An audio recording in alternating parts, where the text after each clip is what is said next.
ओम श्री गणेशाय नमः। अथ श्री लक्ष्मी नारायण स्तोत्र। श्रीनिवास जगन्नाथ श्री हरे भक्तवत्सल लक्ष्मीपते नमस्तुभ्यं त्राहि मां भवसागरात्।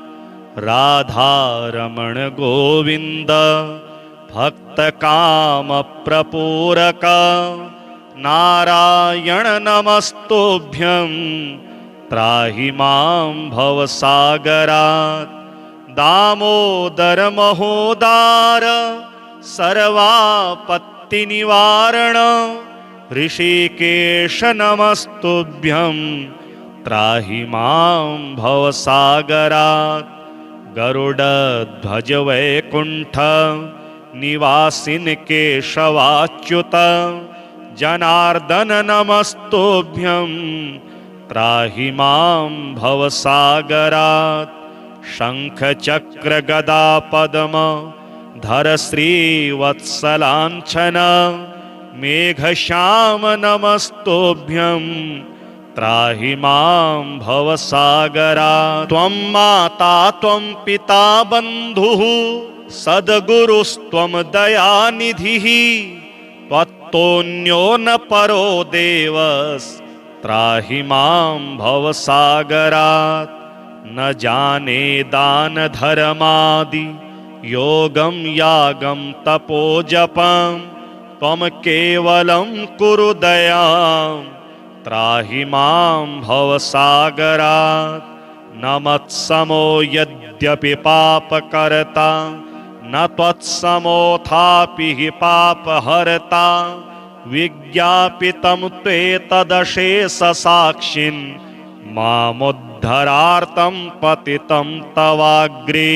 श्रीविष्णोः शतनाम स्तोत्र। नारद उवाच ओं वासुदेवं हृषीकेशं वामनं जलशायिनं जनार्दनं हरिकृष्णं श्रीवक्ष्यं गरुडध्वजं वराहं पुण्डरीकाक्षं नृसिंहं नरकान्तकम् अव्यक्तं शाश्वतं विष्णुम् अनन्तमजमव्ययं नारायणं गदाध्यक्षं गोविन्दं कीर्तिभाजनं गोवर्धनोद्धरं देवं भूधरं भुवनेश्वरं वेत्तारं यज्ञपुरुषं यज्ञेशं यज्ञवाहकं चक्रपाणिं गदापाणिं शङ्खपाणिं नरोत्तमं वैकुण्ठं दुष्टदमनं भूगर्भं पीतवाससं त्रिविक्रमं त्रिकालज्ञं त्रिमूर्तिं नन्दिकेश्वरं रामं रामं हयग्रीवं भीमं रौद्रं भवोद्भवं श्रीपतिं श्रीधरं श्रीशं मङ्गलं मङ्गलायुधं दामोदरं दमोपेतं केशवं केशिसूदनं वरेण्यं वरदं विष्णुं मानन्दं वसुदेवजं हिरण्यरेतसं दीप्तं पुराणं पुरुषोत्तमं सकलं निष्कलं शुद्धं निर्गुणं गुणशाश्वतं हिरण्यतनुसङ्काशं सूर्यायुतसमप्रभं मेघश्यामं चतुर्बाहुं कुशलं कमलेक्षणं ज्योतिरूपमरूपं च स्वरूपं रूपसंस्थितं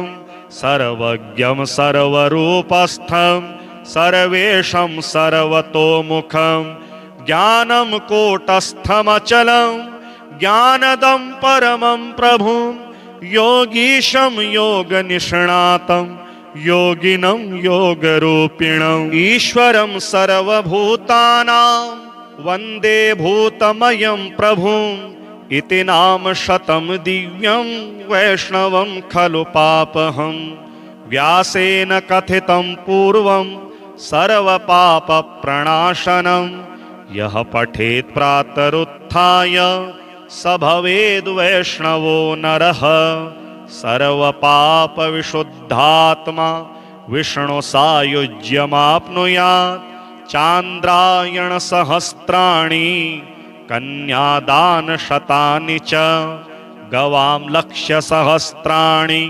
मुक्तिभागी भवेन्नरः अश्वमेधायुतं पुण्यं फलं प्राप्नोति मानवः। श्रीनारायण हृदय स्तोत्रम्। उद्यदादित्यसङ्काशं पीतवासं चतुर्भुजं शङ्खचक्रगदापाणिं ध्यायेल्लक्ष्मीपतिं हरिं त्रैलोक्याधारचक्रं तदुपरि कमठं तत्र चानन्तभोगी तन्मध्ये भूमिपदमाङ्कुशशिखरदलं कर्णिकाभूतमेरुं तत्रत्यं शान्तमूर्तिं मणिमयमुकुटं कुण्डलोद्भासिताङ्गं लक्ष्मीनारायणाख्यं सरसिजनयनं सन्ततं चिन्तयामः। ॐ नारायणः परमज्योतिरात्मा नारायणः परः नारायणः परं ब्रह्म नारायण नमोऽस्तुते। नारायणः परो देवो धाता नारायणः परः नारायणः परो धाता नारायण नमोऽस्तुते। नारायणः परं नाम ध्यानं नारायणः परः नारायण परो धर्मो नारायण नमोऽस्तुते। नारायणः परो देवो विद्या नारायणः परः विश्वं नारायणः साक्षान् नारायण नमोऽस्तुते। नारायणाद्विधिर्जातो जातो नारायणाद्भवः जातो नारायणादिन्द्रो नारायण नमोऽस्तुते। रविर्नारायणस्तेजः चन्द्रो नारायणो महः वह्निर्नारायणः साक्षात् नारायण नमोऽस्तुते। नारायण उपास्यः स्यात् गुरुर्नारायणः परः नारायणः परो बोधो नारायण नमोऽस्तुते। नारायणः फलं मुख्यं सिद्धिर्नारायणः सुखं हरिर्नारायणः शुद्धिर्नारायण नमोऽस्तुते। निगमावेदितानन्त कल्याण गुणवारिधे नारायण नमस्तेस्तु नरकार्णवतारक जन्म मृत्यु जरा व्याधि पारतन्त्र्यादिभिः सदा दोषैरस्पृष्टरूपाय नारायण नमोऽस्तुते। वेदशास्त्रार्थ विज्ञान साध्य भक्तेकगोचर नारायण नमस्तेस्तु मामुद्धर भवार्णवात् नित्यानंद महोदार परात्पर जगतपते नारायण नमस्तेस्तु मोक्ष साम्राज्यदायिने। आ ब्रह्मस्तंभ पर्यंत मखिलात्म महाश्रय सर्वभूतात्म भूतात्मन् नारायण नमोस्तुते। पालिताशेष लोकाय पुण्यश्रवण कीर्तन नारायण नमस्तेस्तु प्रलयोदकशायिने निरस्त सर्वदोषाय भक्त्यादि गुणदायिने नारायण नमस्तेस्तु त्वां विना नहि मे गतिः।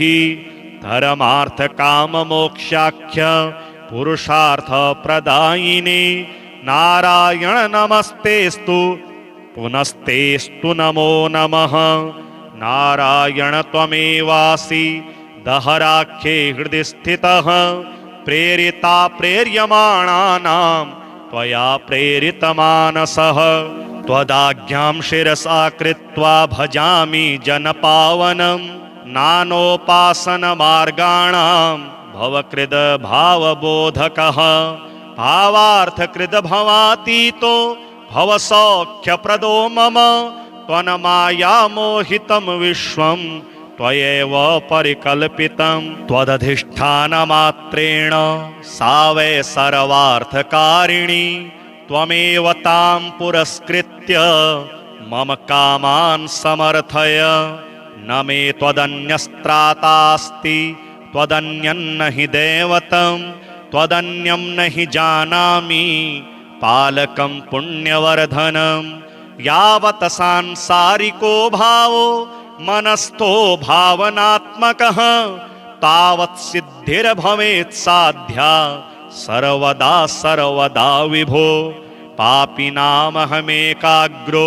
दयालूनां त्वमग्रणीः दयनीयो मदन्योऽस्ति तव कोऽत्र जगत्त्रये त्वयाहं नैव सृष्टश्चेत् न स्यात् तव दयालुता आमयो वा न सृष्टिश्चेत् दोषधस्य वृथोदयः पापसङ्गपरिश्रान्तः पापात्मा पापरूपधृक् त्वदन्यः कोऽत्र पापेभ्यः त्रातास्ति जगति तले त्वमेव माता च पिता त्वमेव बन्धुश्च सखा त्वमेव विद्याद्रविणं त्वमेव सर्वं मम देवदेव प्रार्थना दशकं चैव मूलाष्टकमतः परं यः पठे शृणुयान् नित्यं तस्य लक्ष्मीः स्थिरा भवेत् नारायणस्य हृदयं सर्वाभीष्टफलप्रदं लक्ष्मीहृदयकं स्तोत्रं यदि चेतद्विना कृतं तत्सर्वं निष्फलं प्रोक्तं लक्ष्मीः क्रुध्यति सर्वदा एतत् संकलितं स्तोत्रं सर्वाभीष्टफलप्रदं जपेत संकलितं कृत्वा सर्वाभीष्टमवाप्नुयात् नारायणस्य हृदयम् आदौ जप्त्वा ततः परं लक्ष्मीहृदयकं स्तोत्रं जपेन्नारायणं पुनः पुनरनारायणं जप्त्वा पुनरलक्ष्मीनुतिं जपेत् तद्बोधमादिकं कुर्यात् ते तत् संकलितं शुभम् एवं मध्ये द्विवारेण जपेत् संकलितं शुभम् लक्ष्मी हृदयके स्तोत्रे सर्वमन्यत प्रकाशितं सर्वान् कामान् वाप्नोति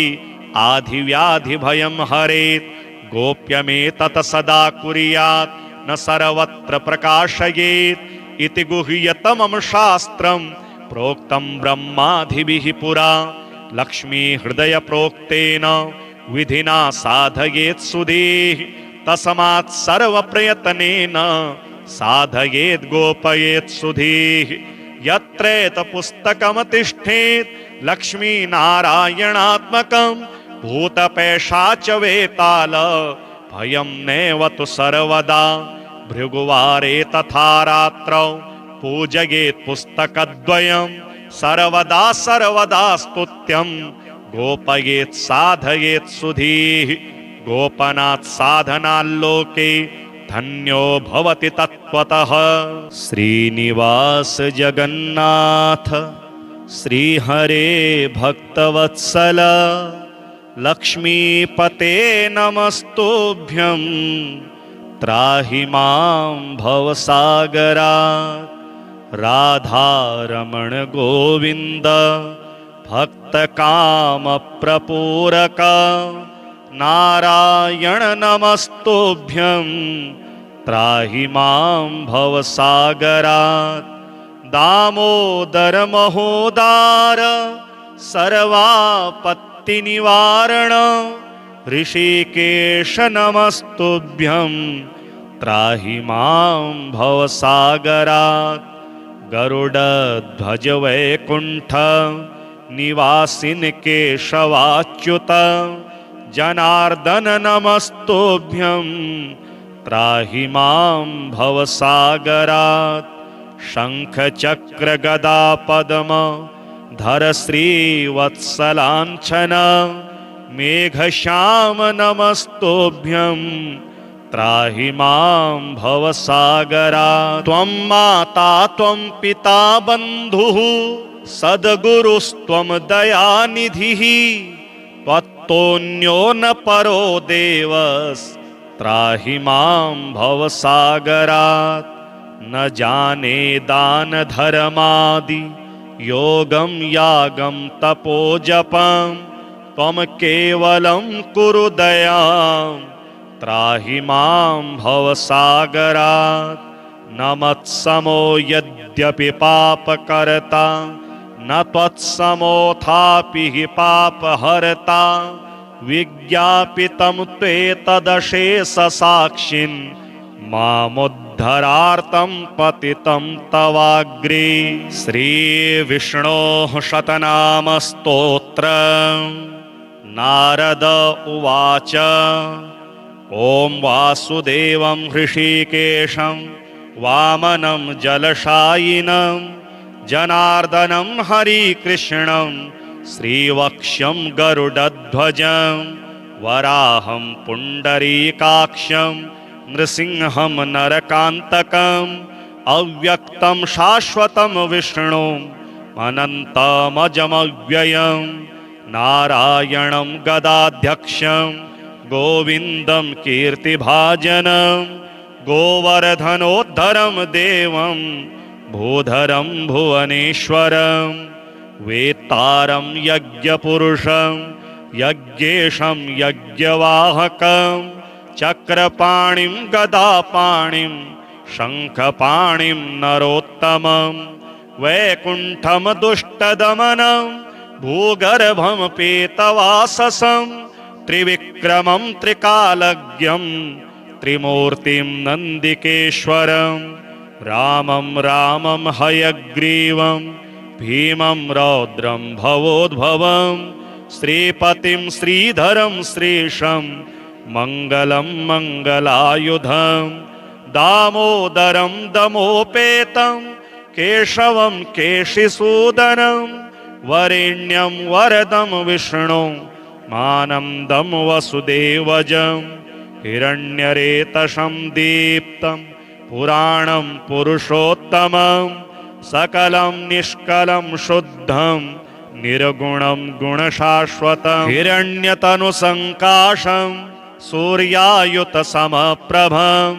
मेघश्यामं चतुर्बाहुं कुशलं कमलेक्षणं ज्योतिरूपमरूपं च स्वरूपं रूपसंस्थितं सर्वज्ञं सर्वरूपस्थं सर्वेशं सर्वतोमुखं ज्ञानं कूटस्थमचलं ज्ञानदं परमं प्रभुं योगीशं योगनिष्णातं योगिनं योगरूपिणम् ईश्वरं सर्वभूतानां वन्दे भूतमयं प्रभुम् इति नाम शतं दिव्यं वैष्णवं खलु पापहं व्यासेन कथितं पूर्वं सर्वपापप्रणाशनं यः पठेत् प्रातरुत्थाय स भवेद् वैष्णवो नरः सर्वपापविशुद्धात्मा विष्णुसायुज्यमाप्नुयात् चान्द्रायणसहस्राणि कन्यादानशतानि च गवां लक्षसहस्राणि मुक्तिभागी भवेन्नरः अश्वमेधायुतं पुण्यं फलं प्राप्नोति मानवः। श्रीनारायण हृदयस्तोत्रम्। उद्यदादित्यसङ्काशं पीतवासं चतुर्भुजं शङ्खचक्रगदापाणिं ध्यायेल्लक्ष्मीपतिं हरिं त्रैलोक्याधारचक्रं तदुपरि कमठं तत्र चानन्तभोगी तन्मध्ये भूमिपदमाङ्कुशशिखरदलं कर्णिकाभूतमेरुं तत्रत्यं शान्तमूर्तिं मणिमयमुकुटं कुण्डलोद्भासिताङ्गं लक्ष्मीनारायणाख्यं सरसिजनयनं सन्ततं चिन्तयामः। ॐ नारायणः परमज्योतिरात्मा नारायणः परः नारायणः परं ब्रह्म नारायण नमोऽस्तु ते। नारायणः परो देवो धाता नारायणः परः नारायणः परो धाता नारायण नमोऽस्तुते।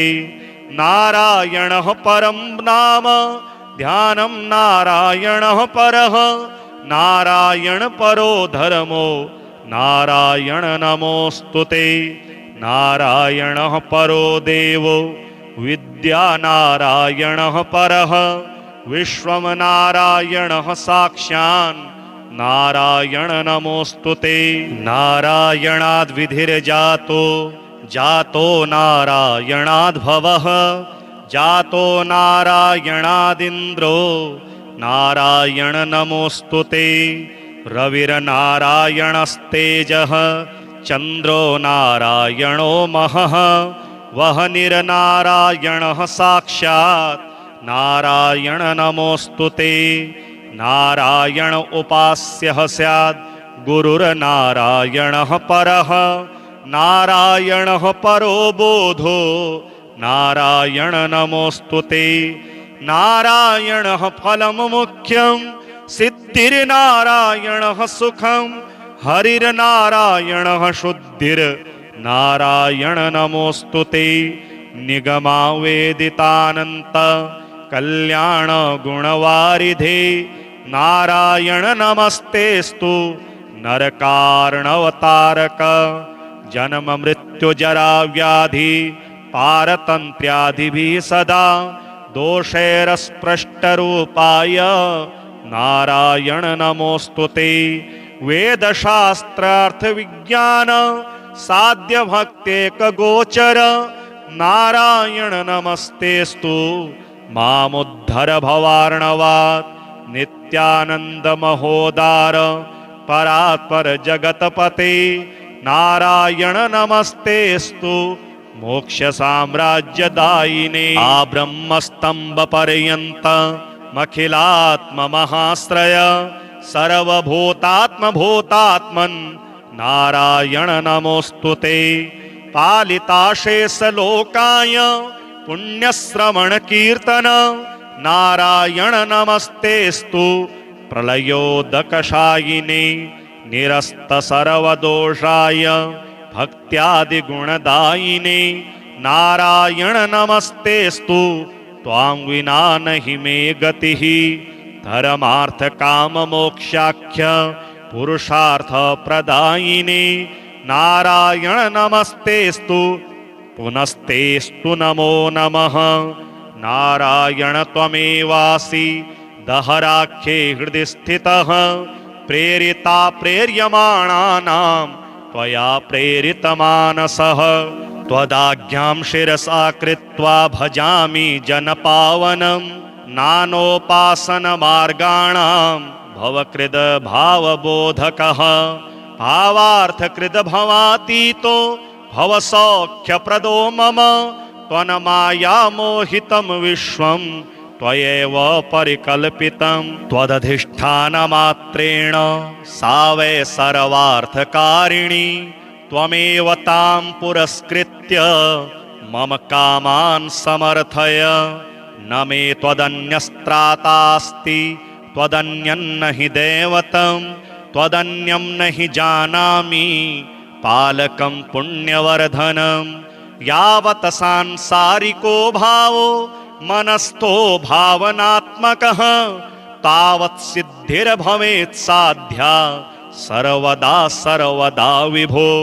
पापिनामहमेकाग्रो दयालूनां त्वमग्रणीः दयनीयो मदन्योऽस्ति तव कोऽत्र जगत्त्रये।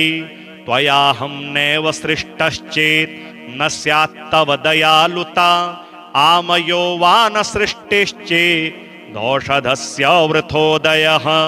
पापसङ्गपरिश्रान्तः पापात्मा पापरूपधृक् त्वदन्यः कोऽत्र पापेभ्यः त्रातास्ति जगति तले।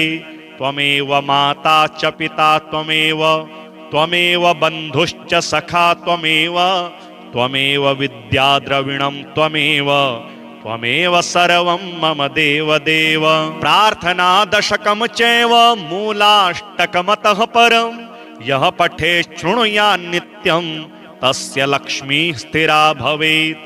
नारायणस्य हृदयं सर्वाभीष्टफलप्रदं लक्ष्मीहृदयकं स्तोत्रं यदि चेतद्विना कृतं तत्सर्वं निष्फलं प्रोक्तं लक्ष्मीः क्रुध्यति सर्वदा एतत् संकलितं स्तोत्रं सर्वाभीष्टफलप्रदं जपेत संकलितं कृत्वा सर्वाभीष्टमवाप्नुयात् नारायणस्य हृदयम् आदौ जप्त्वा ततः परं लक्ष्मीहृदयकं स्तोत्रं जपेन्नारायणं पुनः पुनर्नारायणं जप्त्वा पुनर्लक्ष्मीनुतिं जपेत् तद्बोधमादिकं कुर्यात् ते तत् संकलितं शुभम् एवं मध्ये द्विवारेण जपेत् संकलितं शुभं लक्ष्मी हृदयके स्तोत्रे सर्वमन्यत प्रकाशितं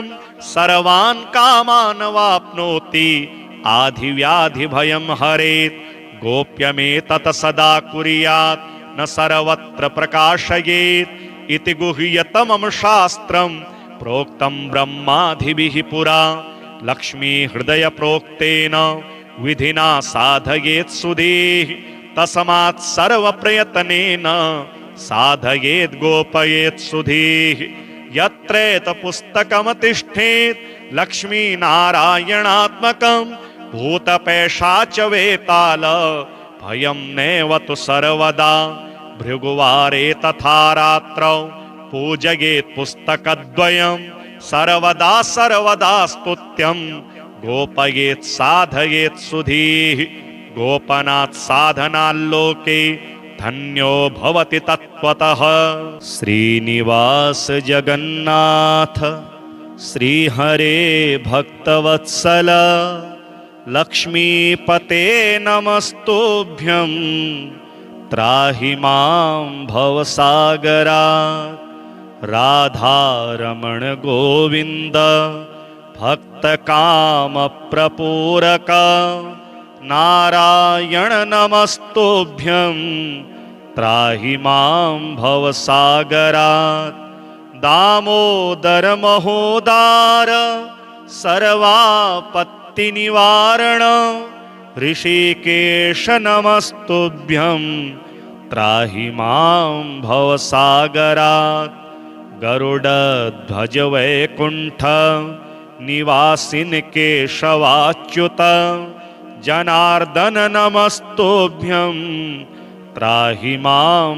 भवसागरात् शंख चक्र गदा पद्म धर श्रीवत्सलाञ्छन मेघश्याम नमस्तुभ्यं त्राहि मां भवसागरात् त्वं माता त्वं पिता बन्धुः सद्गुरुस्त्वं दयानिधिः त्वत्तोऽन्यो न परो देवस्त्राहि मां भवसागरात् न जाने दान धर्मादि योगं यागं तपोजपं त्वं केवलं कुरु दयां त्राहि मां भवसागरात् न मत्समो यद्यपि पापकर्ता न त्वत्समोऽथापि हि पापहर्ता विज्ञापितं त्वेतदशेषसाक्षिन् मामुद्धरार्तं पतितं तवाग्रे। श्रीविष्णोः शतनामस्तोत्रम् नारद उवाच ॐ वासुदेवं हृषीकेशं वामनं जलशायिनं जनार्दनं हरिकृष्णं श्रीवक्ष्यं गरुडध्वजं वराहं पुण्डरीकाक्षं नृसिंहं नरकान्तकम् अव्यक्तं शाश्वतं विष्णुं अनन्तमजमव्ययं नारायणं गदाध्यक्षं गोविन्दं कीर्तिभाजनं गोवर्धनोद्धरं देवं भूधरं भुवनेश्वरं वेत्तारं यज्ञपुरुषं यज्ञेशं यज्ञवाहकं चक्रपाणिं गदापाणिं शङ्खपाणिं नरोत्तमं वैकुण्ठं दुष्टदमनं भूगर्भं पीतवाससं त्रिविक्रमं त्रिकालज्ञं त्रिमूर्तिं नन्दिकेश्वरं रामं रामं हयग्रीवं भीमं रौद्रं भवोद्भवं श्रीपतिं श्रीधरं श्रीशं मङ्गलं मङ्गलायुधं दामोदरं दमोपेतं केशवं केशिसूदनं वरेण्यं वरदं विष्णुं मानन्दं वसुदेवजं हिरण्यरेतसं दीप्तं पुराणं पुरुषोत्तमं सकलं निष्कलं शुद्धं निर्गुणं गुणशाश्वतं हिरण्यतनुसङ्काशं सूर्यायुतसमप्रभं मेघश्यामं चतुर्बाहुं कुशलं कमलेक्षणं ज्योतिरूपमरूपं च स्वरूपं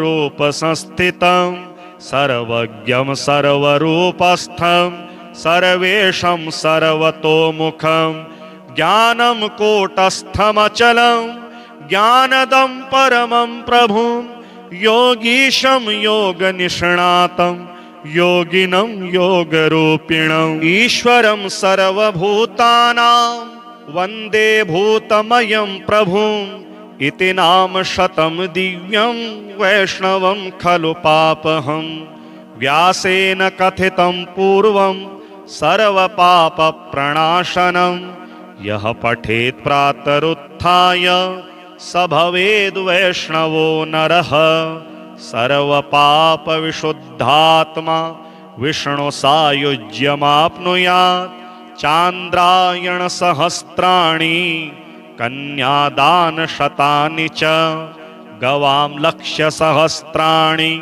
मुक्तिभागी भवेन्नरः अश्वमेधायुतं पुण्यं फलं प्राप्नोति मानवः श्रीनारायण हृदयस्तोत्रम् उद्यदादित्यसङ्काशं पीतवासं चतुर्भुजं शङ्खचक्रगदापाणिं ध्यायेल्लक्ष्मीपतिं हरिं त्रैलोक्याधारचक्रं तदुपरि कमठं तत्र चानन्तभोगी तन्मध्ये भूमिपदमाङ्कुशशिखरदलं कर्णिकाभूतमेरुं तत्रत्यं शान्तमूर्तिं मणिमयमुकुटं कुण्डलोद्भासिताङ्गं लक्ष्मीनारायणाख्यं सरसिजनयनं सन्ततं चिन्तयामः।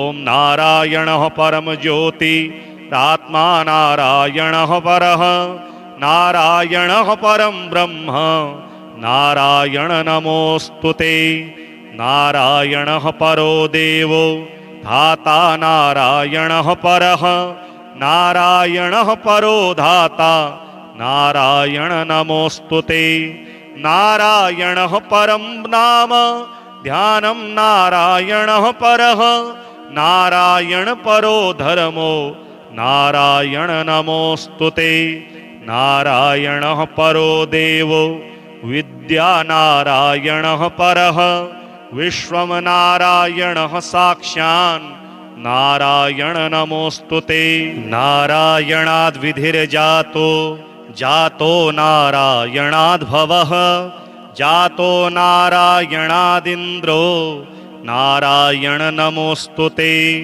रविर्नारायणस्तेजः चन्द्रो नारायणो महः वह्निर्नारायणः साक्षात् नारायण नमोऽस्तुते नारायण उपास्यः स्यात् गुरुर्नारायणः परः नारायणः परो बोधो नारायण नमोऽस्तुते नारायणः फलं मुख्यं सिद्धिर्नारायणः सुखं हरिर्नारायणः शुद्धिर्नारायण नमोऽस्तुते निगमावेदितानन्त कल्याण गुणवारिधे नारायण नमस्तेस्तु नरकार्णवतारक जन्म मृत्यु जरा व्याधि पारतन्त्र्यादिभिः सदा दोषैरस्पृष्टरूपाय नारायण नमोऽस्तुते वेदशास्त्रार्थ विज्ञान साध्य भक्तेक गोचर नारायण नमस्तेस्तु मामुद्धर भवार्णवात् नित्यानंद महोदार परात्पर जगतपते नारायण नमस्तेस्तु मोक्ष साम्राज्यदायिने आ ब्रह्मस्तंभ पर्यंत मखिलात्म महाश्रय सर्वभूतात्म भूतात्मन् नारायण नमोस्तुते पालिताशेष लोकाय पुण्यश्रवण कीर्तन नारायण नमस्तेस्तु प्रलयोदकशायिने निरस्त सर्वदोषाय भक्त्यादि गुणदायिने नारायण नमस्तेस्तु त्वां विना नहि मे गतिः धर्मार्थ काम मोक्षाख्य पुरुषार्थ प्रदायिने नारायण नमस्तेस्तु पुनस्तेस्तु नमो नमः नारायण त्वमेवासि दहराख्ये हृदि स्थितः प्रेरिता प्रेर्यमाणानां त्वया प्रेरितमानसः त्वदाज्ञां शिरसा कृत्वा भजामि जनपावनं नानोपासनमार्गाणां भवकृद भावबोधकः भावार्थकृद भवातीतो भवसौख्यप्रदो मम त्वन्माया मोहितं विश्वं त्वयैव परिकल्पितं त्वदधिष्ठानमात्रेण सा वै सर्वार्थकारिणी त्वमेव तां पुरस्कृत्य मम कामान् समर्थय न मे त्वदन्यस्त्रातास्ति त्वदन्यन्न हि दैवतं त्वदन्यं न हि जानामि पालकं पुण्यवर्धनं यावत् सांसारिको भावो मनस्थो भावनात्मकः तावत् सिद्धिर्भवेत् साध्या सर्वदा सर्वदा विभो पापिनामहमेकाग्रो दयालूनां त्वमग्रणीः दयनीयो मदन्योऽस्ति तव कोऽत्र जगत्त्रये त्वयाहं नैव सृष्टश्चेत् न स्यात् तव दयालुता आमयो वा न सृष्टिश्चेत् दोषधस्य वृथोदयः पापसङ्गपरिश्रान्तः पापात्मा पापरूपधृक् त्वदन्यः कोऽत्र पापेभ्यः त्रातास्ति जगति तले त्वमेव माता च पिता त्वमेव बन्धुश्च सखा त्वमेव विद्याद्रविणं त्वमेव सर्वं मम देवदेव प्रार्थना दशकं चैव मूलाष्टकमतः परं यः पठेत् शृणुयात् नित्यं तस्य लक्ष्मीः स्थिरा भवेत् नारायणस्य हृदयं सर्वाभीष्टफलप्रदं लक्ष्मी हृदयकं स्तोत्रं यदि चेतद्विना कृतं तत्सर्वं निष्फलं प्रोक्तं लक्ष्मीः क्रुध्यति सर्वदा एतत् संकलितं स्तोत्रं सर्वाभीष्टफलप्रदं जपेत संकलितं कृत्वा सर्वाभीष्टमवाप्नुयात् नारायणस्य हृदयम् आदौ जप्त्वा ततः परं लक्ष्मी हृदयकं स्तोत्रं जपेन्नारायणं पुनः पुनरनारायणं जप्त्वा पुनरलक्ष्मीनुतिं जपेत् तद्बोधमादिकं कुर्यात् ते तत् संकलितं शुभम् एवं मध्ये द्विवारेण जपेत् संकलितं शुभम् लक्ष्मी हृदयके स्तोत्रे सर्वमन्यत प्रकाशितं सर्वान् कामान् वाप्नोति आधिव्याधि भयं हरेत् गोप्यमेतत् सदा कुर्यात् न सर्वत्र प्रकाशयेत् इति गुह्यतमं शास्त्रं प्रोक्तं ब्रह्मादिभिः पुरा लक्ष्मी हृदय प्रोक्तेन विधिना साधयेत् सुधीः तस्मात् सर्वप्रयत्नेन साधयेत् गोपयेत् सुधीः यत्रेत पुस्तकं तिष्ठेत् लक्ष्मी नारायणात्मकं भूतपैशाच वेताल भयं नैव तु सर्वदा भृगुवारे तथा रात्रौ पूजयेत् पुस्तकद्वयं सर्वदा सर्वदा स्तुत्यं गोपयेत् साधयेत् सुधीः गोपनात् साधनाल्लोके धन्यो भवति तत्त्वतः। श्रीनिवास जगन्नाथ श्रीहरे भक्तवत्सल लक्ष्मीपते नमस्तुभ्यं त्राहि मां भवसागरात्। राधारमण गोविन्द भक्तकामप्रपूरक नारायण नमस्तुभ्यं त्राहि मां भवसागरात्। दामोदर महोदार सर्वापत्तिनिवारण ऋषिकेश नमस्तुभ्यं त्राहि मां भवसागरात्। गरुडध्वज वैकुण्ठ निवासिन केशवाच्युत जनार्दन नमस्तुभ्यं त्राहि मां भवसागरात्। शंख चक्र गदा पद्म धर श्रीवत्सलाञ्छन मेघश्याम नमस्तुभ्यं त्राहि मां भवसागरात्। त्वं माता त्वं पिता बन्धुः सद्गुरुस्त्वं दयानिधिः त्वत्तोऽन्यो न परो देवस्त्राहि मां भवसागरात्। न जाने दान धर्मादि योगं यागं तपोजपं त्वं केवलं कुरु दयां त्राहि मां भवसागरात्। न मत्समो यद्यपि पापकर्ता न त्वत्समोऽथापि हि पापहर्ता विज्ञापितं त्वेतदशेषसाक्षिन् मामुद्धरार्तं पतितं तवाग्रे। श्रीविष्णोः शतनामस्तोत्रम्।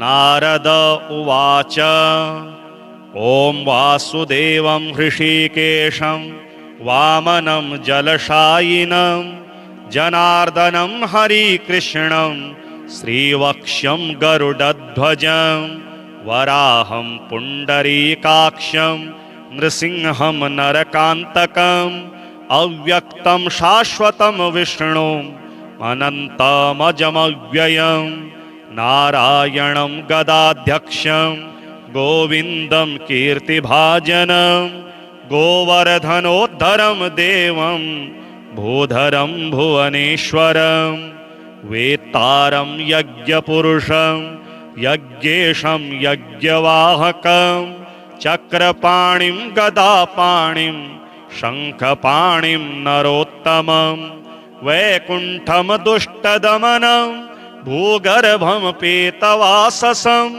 त्रिविक्रमं त्रिकालज्ञं त्रिमूर्तिं नन्दिकेश्वरं रामं रामं हयग्रीवं भीमं रौद्रं भवोद्भवं श्रीपतिं श्रीधरं श्रीशं मङ्गलं मङ्गलायुधं दामोदरं दमोपेतं केशवं केशिसूदनं वरेण्यं वरदं विष्णुं मानन्दं वसुदेवजं हिरण्यरेतसं दीप्तं पुराणं पुरुषोत्तमं सकलं निष्कलं शुद्धं निर्गुणं गुणशाश्वतं हिरण्यतनुसङ्काशं सूर्यायुतसमप्रभं मेघश्यामं चतुर्बाहुं कुशलं कमलेक्षणं ज्योतिरूपमरूपं च स्वरूपं रूपसंस्थितं सर्वज्ञं सर्वरूपस्थं सर्वेशं सर्वतोमुखं ज्ञानं कूटस्थमचलं ज्ञानदं परमं प्रभुं योगीशं योगनिष्णातं योगिनं योगरूपिणम् ईश्वरं सर्वभूतानां वन्दे भूतमयं प्रभुम् इति नाम शतं दिव्यं वैष्णवं खलु पापहं व्यासेन कथितं पूर्वं सर्वपापप्रणाशनं यः पठेत् प्रातरुत्थाय स भवेद् वैष्णवो नरः। सर्वपापविशुद्धात्मा विष्णुसायुज्यमाप्नुयात्। चान्द्रायणसहस्राणि कन्यादानशतानि च गवां लक्ष्यसहस्राणि मुक्तिभागी भवेन्नरः। अश्वमेधायुतं पुण्यं फलं प्राप्नोति मानवः। श्रीनारायण हृदय स्तोत्रम्। उद्यदादित्यसङ्काशं पीतवासं चतुर्भुजं शङ्खचक्रगदापाणिं ध्यायेल्लक्ष्मीपतिं हरिं। त्रैलोक्याधारचक्रं तदुपरि कमठं तत्र चानन्तभोगी। तन्मध्ये भूमिपदमाङ्कुशशिखरदलं कर्णिकाभूतमेरुं। तत्रत्यं शान्तमूर्तिं मणिमयमुकुटं कुण्डलोद्भासिताङ्गं। लक्ष्मीनारायणाख्यं सरसिजनयनं सन्ततं चिन्तयामः। ॐ नारायणः परमज्योतिरात्मा नारायणः परः। नारायणः परं ब्रह्म नारायण नमोऽस्तुते। नारायणः परो देवो धाता नारायणः परः। नारायणः परो धाता नारायण नमोऽस्तुते। नारायणः परं नाम ध्यानं नारायणः परः। नारायण परो धर्मो नारायण नमोऽस्तुते। नारायणः परो देवो विद्या नारायणः परः। विश्वं नारायणः साक्षान् नारायण नमोऽस्तुते। नारायणाद्विधिर्जातो जातो नारायणाद्भवः। जातो नारायणादिन्द्रो नारायण नमोऽस्तुते। रविर्नारायणस्तेजः चन्द्रो नारायणो महः। वह्निर्नारायणः साक्षात् नारायण नमोऽस्तुते। नारायण उपास्यः स्यात् गुरुर्नारायणः परः। नारायणः परो बोधो नारायण नमोऽस्तुते। नारायणः फलं मुख्यं सिद्धिर्नारायणः सुखं। हरिर्नारायणः शुद्धिर्नारायण नमोऽस्तुते। निगमावेदितानन्त कल्याण गुणवारिधे नारायण नमस्तेस्तु। नरकार्णवतारक जन्म मृत्यु जरा व्याधि पारतन्त्र्यादिभिः सदा दोषैरस्पृष्टरूपाय नारायण नमोऽस्तुते। वेदशास्त्रार्थ विज्ञान साध्य भक्तेकगोचर नारायण नमस्तेस्तु। मामुद्धर भवार्णवात् नित्यानंद महोदार परात्पर जगतपते नारायण नमस्तेस्तु। मोक्ष साम्राज्यदायिने आब्रह्मस्तंभ पर्यंत मखिलात्म महाश्रय सर्वभूतात्म भूतात्मन् नारायण नमोस्तुते। पालिताशेष लोकाय पुण्यश्रवण कीर्तन नारायण नमस्तेस्तु। प्रलयोदकशायिने निरस्त सर्वदोषाय भक्त्यादिगुणदायिने नारायण नमस्तेस्तु। त्वां विना नहि मे गतिः धर्मार्थ काम मोक्षाख्य पुरुषार्थ प्रदायिने नारायण नमस्तेस्तु। पुनस्तेस्तु नमो नमः। नारायण त्वमेवासि दहराख्ये हृदि स्थितः। प्रेरिता प्रेर्यमाणानां त्वया प्रेरितमानसः। त्वदाज्ञां शिरसा कृत्वा भजामि जनपावनं। नानोपासनमार्गाणां भवकृद भावबोधकः। भावार्थकृद भवातीतो भवसौख्यप्रदो मम। त्वन्माया मोहितं विश्वं त्वयैव परिकल्पितं त्वदधिष्ठानमात्रेण सा वै सर्वार्थकारिणी त्वमेव तां पुरस्कृत्य मम कामान् समर्थय न मे त्वदन्यस्त्रातास्ति त्वदन्यन्न हि दैवतं त्वदन्यं न हि जानामि पालकं पुण्यवर्धनं यावत् सांसारिको भावो मनस्थो भावनात्मकः तावत् सिद्धिर्भवेत् साध्या सर्वदा सर्वदा विभो पापिनामहमेकाग्रो दयालूनां त्वमग्रणीः दयनीयो मदन्योऽस्ति तव कोऽत्र जगत्त्रये त्वयाहं नैव सृष्टश्चेत् न स्यात् तव दयालुता आमयो वा न सृष्टिश्चेत् दोषधस्य वृथोदयः पापसङ्गपरिश्रान्तः पापात्मा पापरूपधृक् त्वदन्यः कोऽत्र पापेभ्यः त्रातास्ति जगति तले त्वमेव माता च पिता त्वमेव बन्धुश्च सखा त्वमेव विद्याद्रविणं त्वमेव सर्वं मम देवदेव प्रार्थना दशकं चैव मूलाष्टकमतः परं यः पठे शृणुयात् नित्यं तस्य लक्ष्मीः स्थिरा भवेत् नारायणस्य हृदयं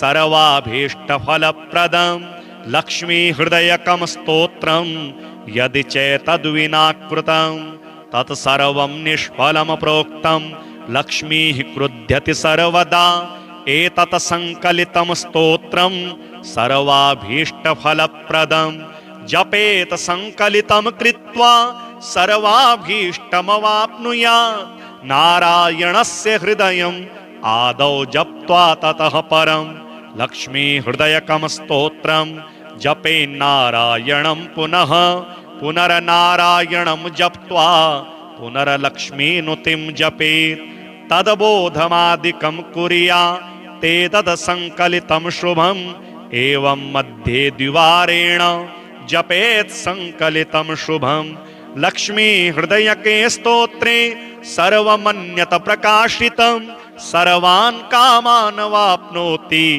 आधिव्याधिभयं हरेत् गोप्यमेतत् सदा कुर्यात् न सर्वत्र प्रकाशयेत् इति गुह्यतमं शास्त्रं प्रोक्तं ब्रह्मादिभिः पुरा लक्ष्मीहृदय प्रोक्तेन विधिना साधयेत् सुधीः तस्मात् सर्वप्रयत्नेन साधयेत् गोपयेत् सुधीः यत्रेत पुस्तकम् तिष्ठेत् लक्ष्मीनारायणात्मकं भूतपैशाच वेताल भयं नैव तु सर्वदा भृगुवारे तथा रात्रौ पूजयेत् पुस्तकद्वयं सर्वदा सर्वदा स्तुत्यं गोपयेत् साधयेत् सुधीः गोपनात् साधनाल्लोके धन्यो भवति तत्त्वतः।